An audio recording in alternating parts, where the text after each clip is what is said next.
शिवसेनेत पुन्हा एकदा राजकीय भूकंप झाला आहे। काही खासदारांनी उद्धव ठाकरे यांची साथ सोडल्याने ठाकरे गटासमोर नवे संकट उभे राहिले आहे। मात्र या नव्या फुटीनंतर पुन्हा एकदा एक नव्या वादाची चर्चा केंद्रस्थानी आली आहे। ते म्हणजे खासदार संजय राऊत।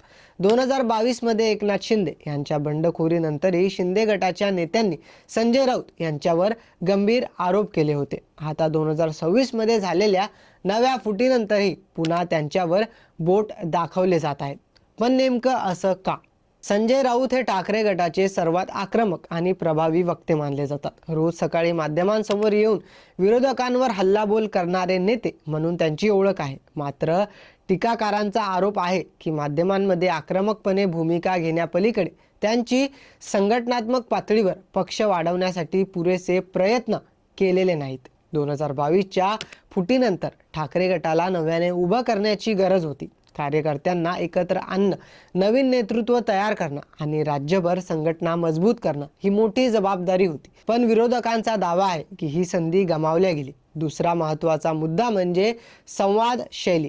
अनेकदा संजय राऊत यांनी विरोधकांवर अत्यंत आक्रमक भाषा वापरल्याची टीका होते। काही नाराज नेत्यांची समजूत काढण्याऐवजी त्यांच्यावर थेट टीका करण्यात आली। त्यामुळे परत येऊ इच्छिणाऱ्या नेत्यांनी मार्ग बंद केले असा आरोपही त्यांच्यावर केला जातो। तिसरा आणि सर्वात महत्त्वाचा मुद्दा म्हणजे नवीन नेतृत्वाची निर्मिती। कोणत्याही पक्षाचं भवितव्य नवीन पिढ्याच्या नेतृत्वावर अवलंबून असतं।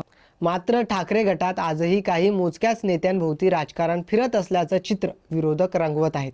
त्यामुळे पक्षात पर्यायी नेतृत्व उभं राहिलं नाही अशी टीका सातत्याने होत आहे। यामध्ये सांगलीचे चंद्रहार पाटील यांचं उदाहरण अनेकदा दिलं जातं। लोकसभा निवडणुकीत त्यांना संधी मिळाली, पण पराभवानंतर त्यांना पक्षात पुरेसं बळ मिळालं नाही असा आरोप करण्यात येतो।